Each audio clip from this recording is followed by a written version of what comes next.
If you want to support the Missing Witches Project, find out how at missingwitches.com.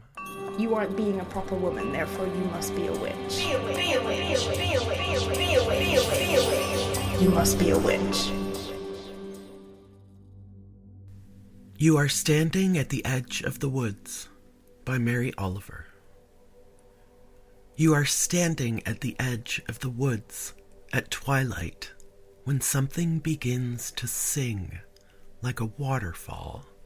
Pouring down through the leaves, it is the thrush, and you are just sinking down into your thoughts, taking in the sweetness of it, those chords, those pursed twirls.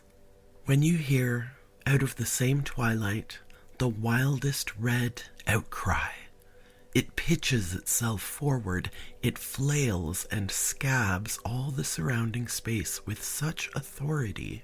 You can't tell whether it is crying out on the scarp of victory with its hooked foot dabbed into some creature that now, with snapped spine, lies on the earth, or whether it is such a struck body itself, saying goodbye. The thrush is silent then, or perhaps has flown away. The dark grows darker. The moon, in its shining white blouse, rises. And whatever that wild cry was, it will always remain a mystery you have to go home now and live with. Sometimes with the ease of music, and sometimes in silence, for the rest of your life. I know I will read Mary Oliver's poems, sometimes with the ease of music, and sometimes in silence, for the rest of my life. This season marks the 5-year anniversary of the Missing Witches Project. Missing Witches has led Risa and me to discover, meet, learn from, and fall in love with so many witches, past, present, and future. Some we met in books, some on Zoom, some in person with hugs and food and deep conversation. Maria Gimbutas led me to Star Goody. Zora Neale Hurston turned me on to Faith Ringgold. We follow breadcrumbs to gingerbread witch houses in the woods and take tastes of sweet foundations. But never before have I felt as if a spirit didn't simply want me to learn about them, didn't simply leave subtle hints around for me to find, but rather, in the case of Mary Oliver, she positively demanded to be included and take her place in the Missing Witches pantheon of ancestors, aunties, and guides. Mary seemingly insisted that I learn about her, read her poetry, and share what I found with this coven. See, there was this period where, in my life anyway, she was inescapable. Around every corner, her poetry memed into an algorithm that seemed divinely designed to infiltrate my psyche and not let up. Everywhere. Again and again, every Google search result for poems about blank somehow alluded to her work. At a certain point, I said aloud, "Okay, Mary, I see you. I'll learn about you. I'm noticing you." I gave Mary what she wanted, my full and explicit attention. And then, in my research and poring through her poems, I discovered that noticing, that attention, was the currency that Mary valued most. Not for herself. She was known to be a recluse, rarely gave interviews nor discussed details of her past. No, Mary didn't value being noticed. She valued noticing.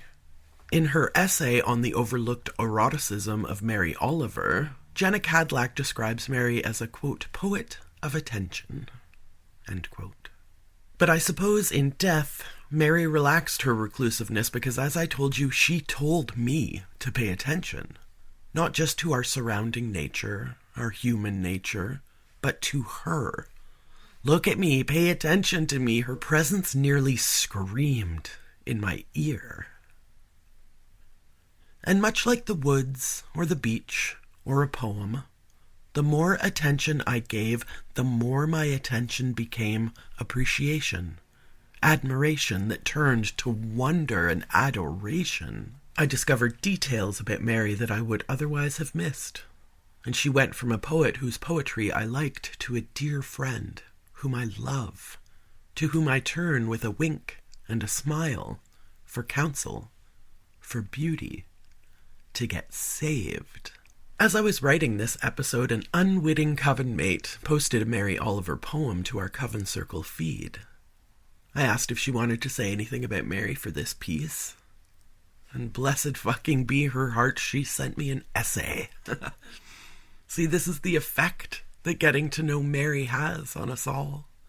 Asked for words, we deliver multiple glorious paragraphs of appreciation. Mary sometimes makes you love her, but always makes you want to write and write and write. Our coven mate, Aaron Bensinger, wrote, quote, I consider Mary's poetry a sacred text in my agnostic, atheist, pagan practice. Like her, I walk an earth-honoring path on lands where I am a multi-generational descendant of settler colonizers. How do I reckon with my people's bloody history on this land? How can I love it while also being honest about the damage that has been done?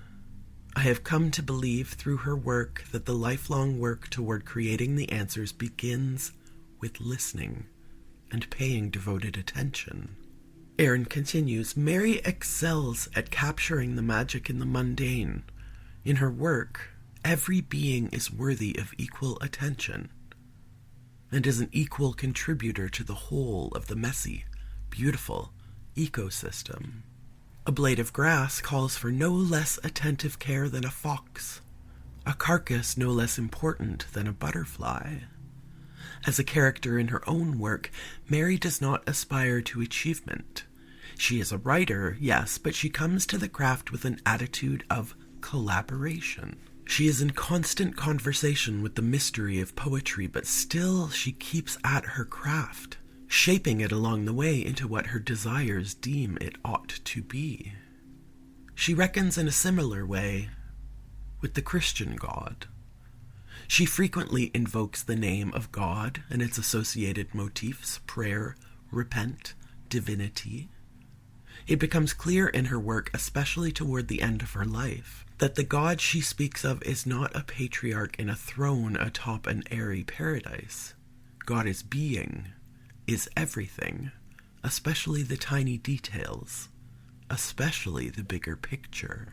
Her work holds some of my personal truest values: care, attention, animal companionship, land and life stewardship, death as a sacred rite, life as a beautiful mystery, and the written word as a powerful tool to convey it all. She sings loudly the praises of life's natural glory that others may too turn their senses to the world around them and listen. A quiet, natural evangelism. May we all be so. End quote. Thanks, Aaron. Before I knew her, I had always imagined Mary as an angelic creature, wafting through the woods, pausing to notice the trill of a thrush, stopping and falling silent, weaving the pain of humanity into its song and producing for us a poem. She told Stephen Ratner, quote, I take walks. Walks work for me. I enter some arena that is neither conscious or unconscious. It's a joke here in town. I take a walk and I'm found standing still somewhere. This is not a walk to arrive. This is a walk that's part of the process. End quote. I imagined her soft, glowing, welcoming, and unassuming, above me, above us all. In invitation, she wrote, just to be alive on this fresh morning in the broken world. I beg of you, do not walk by without pausing to attend to this rather ridiculous performance. It could mean something. It could mean everything. It could be what Rilke meant when he wrote, you must change your life. End quote. Then I discovered a detail that brought Mary back to earth by my side, back down to the gutter and soil and ridiculousness where, frankly, I've always been most comfortable. As I said, interviews with Mary are rare and few, so I turned to a video of her memorial where people of note gave their eulogies. Maria Shriver, Hillary Clinton, and then the closer. Up to the mic crept the Pope of Trash. And only in that moment did I learn that Mary Oliver and John Waters were lifelong friends. Those of you who know me understand how important filmmaker John Waters is and was to me in my self-building. I became obsessed with his work when I was probably too young to be watching such scenes unfold. For better or worse, John Waters sculpted my young mind, molded me into a person who thought freak was a compliment. Unafraid to take chances or make a fool of myself, I understood, as a developing child, that we must always keep our sense of humor, especially when we're smashing the status quo. Be ridiculous. In his eulogy, John Waters said, as if right to me, quote, "Mary Oliver was not exactly who many of you think she was. She was no Earth Mother dancing through the woods in slow motion like a deodorant commercial. No, she could be a drama queen. She loved to feud. God knows she never suffered fools and was way beyond opinionated. I love that Mary. The contrary one. The angry but loving brainiac. The one that only nature could soothe. Well, sort of soothe." End quote. Worlds collided and I rethought everything. I noticed how much of Mary's serene poetry was punctuated with roaring laughter. Learned how her long walks in the forest happened partly because she was so fucking poor that foraging in the woods became part of her survival. No woodland fairy, she was a puckish sprite. A chain-smoking lesbian who cursed and drank and was a troublemaker. Now, gracefully, Mary has relinquished her pedestal and tumbled happily down to sit beside me on a bench and hold my hand, pointing out leaves and blades of grass and calling my attention to them. Mary and I are no longer creator and fangirl, we are friends. Am I a fool to believe that from beyond the grave she wants and demands to be my companion on this noticing journey? I find her reply in her poetry, 1,000 Mornings. Quote, "Foolishness? No, it's not. Sometimes I spend all day trying to count the leaves on a single tree. To do this, I have to climb branch by branch and write down the numbers in a little book. So, I suppose, from their point of view, it's reasonable that my friends say, 'What foolishness. She's got her head in the clouds again.' But it's not. Of course, I have to give up, but by then I'm half crazy with the wonder of it, the abundance of the leaves, the quietness of the branches, the hopelessness of my effort, and I am, in that delicious and important place, roaring with laughter, full of earth praise." End quote. I imagine Mary working as a secretary at Steepletop, the estate of Edna St. Vincent Millay, and reading Edna's poetry and studying it. I imagine Mary's bookshop in Provincetown, which she ran with her lover Molly, the two of them deciding to hire a young John Waters to work there and telling him he could have all the books he wanted, but he had to read them. In her poem The Summer Day, Mary asked, "What is it you plan to do with your one wild and precious life?" So I'll ask you all, dear Coven, what is it you plan to do with your one wild and precious life?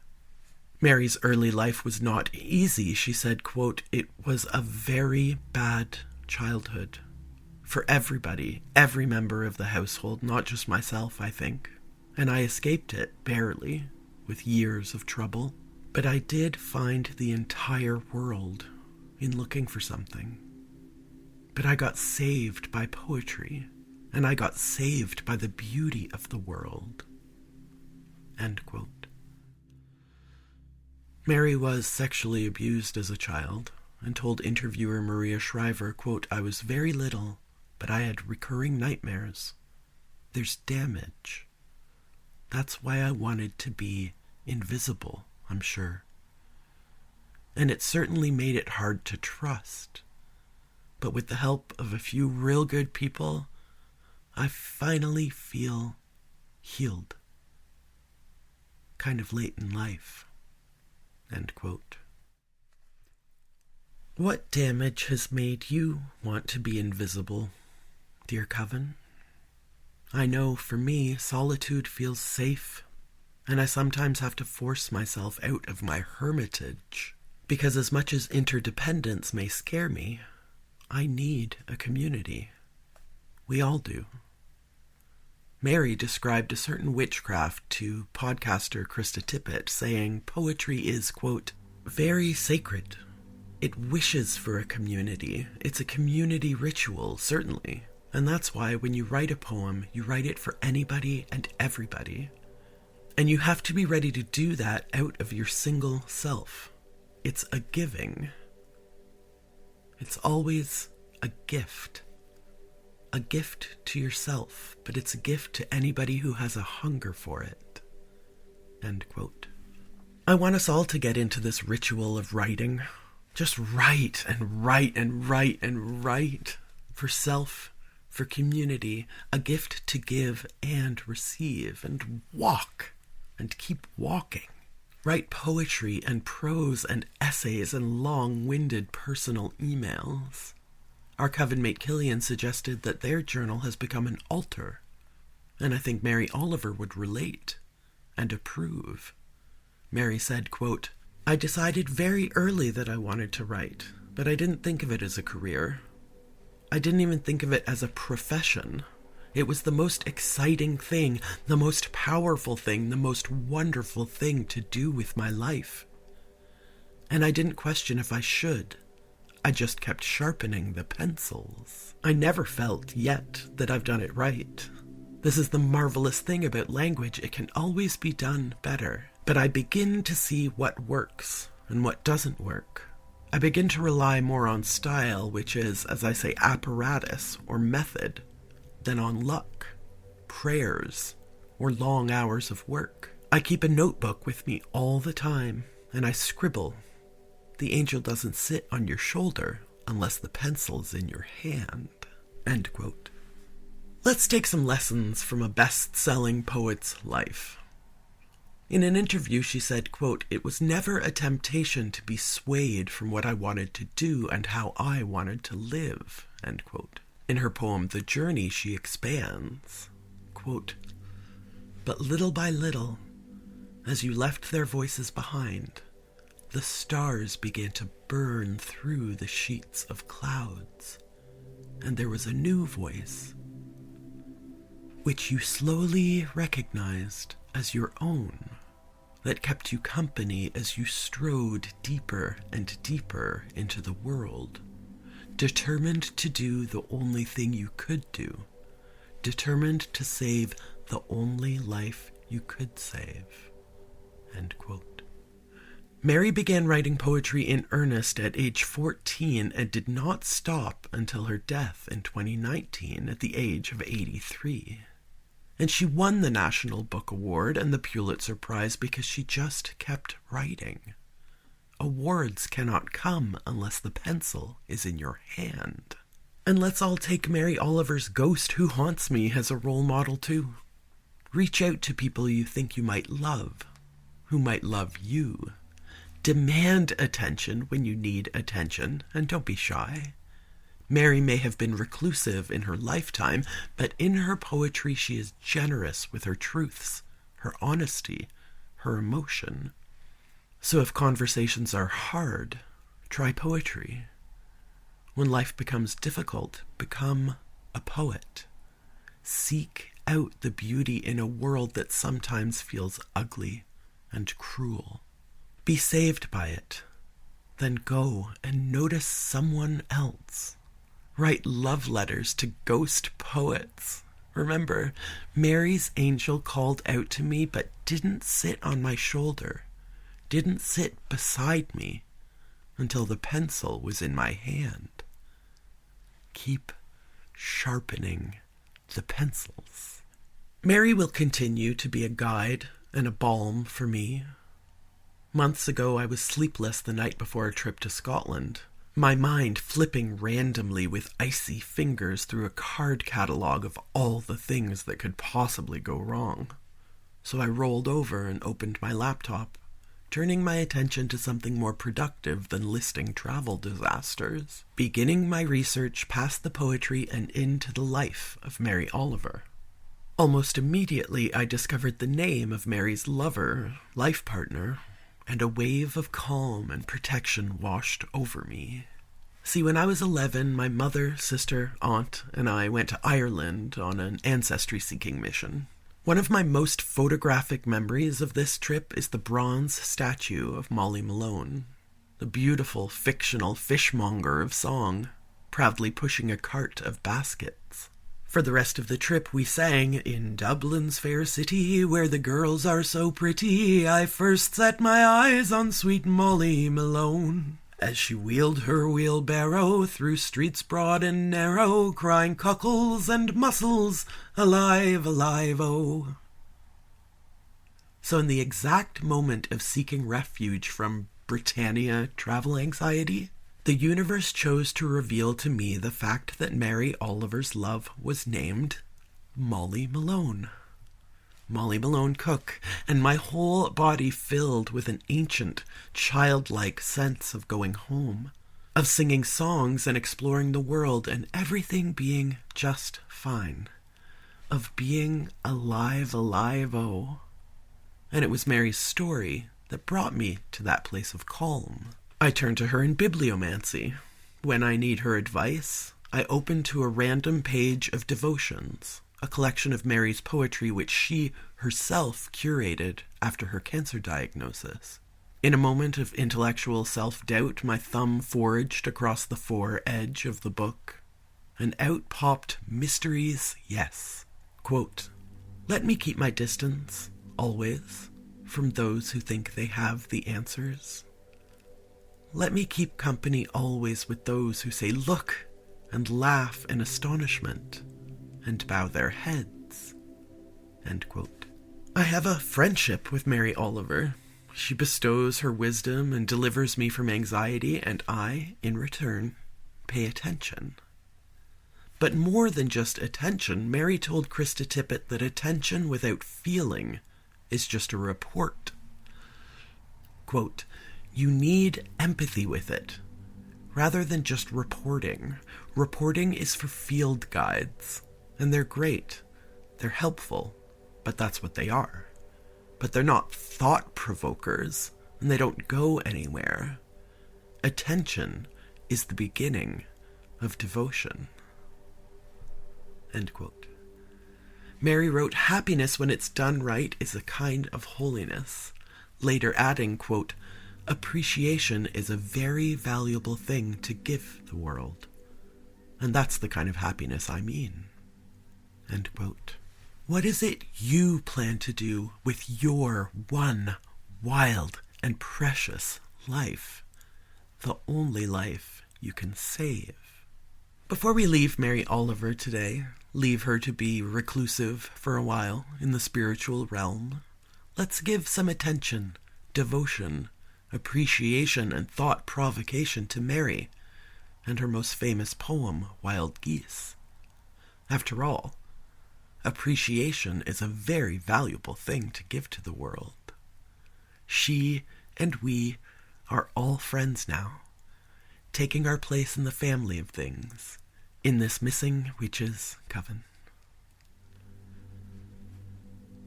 Wild Geese. You do not have to be good. You do not have to walk on your knees for 100 miles through the desert repenting. You only have to let the soft animal of your body love what it loves. Tell me about despair, yours, and I will tell you mine. Meanwhile, the world goes on. Meanwhile, the sun and the clear pebbles of the rain are moving across the landscapes, over the prairies and the deep trees, the mountains and the rivers. Meanwhile, the wild geese high in the clean blue air are heading home again. Whoever you are, no matter how lonely, the world offers itself to your imagination, calls to you like the wild geese, harsh and exciting, over and over, announcing your place in the family of things.